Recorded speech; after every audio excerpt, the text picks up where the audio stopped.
Some questions that I would have our teachers discuss in regards to student motivation is how we'll motivate our successful and struggling students.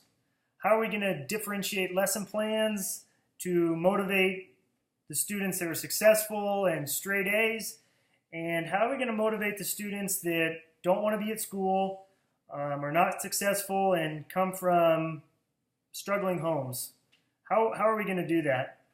I would encourage our teachers to find ways to motivate our successful students, not to just be okay with getting an A in their class, but how can they go above and beyond in that class?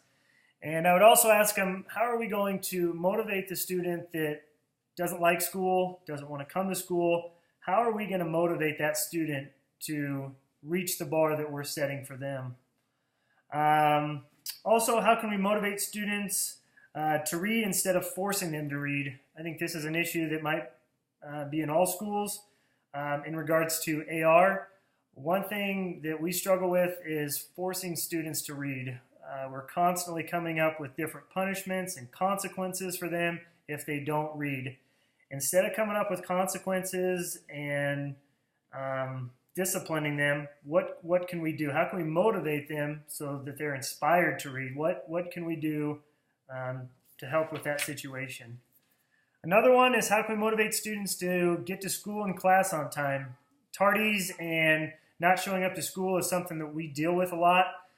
Instead of always giving them punishments, and how can we reward students that do come to school, and how can we motivate those students that don't come to school on a daily basis or show up late to class on a daily basis?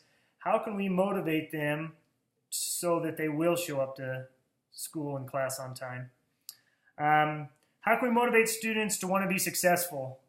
I think a lot of times our students go through school and they do what the teacher tells them, but they don't want to be successful at anything. They don't have any goals. They don't have any aspirations in their life.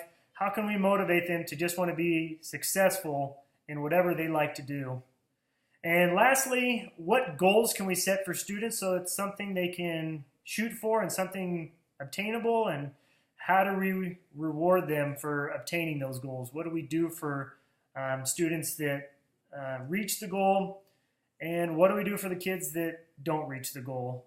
I think those would be really good questions for any school, and a lot of great discussion for our teachers that we face here in Loomis.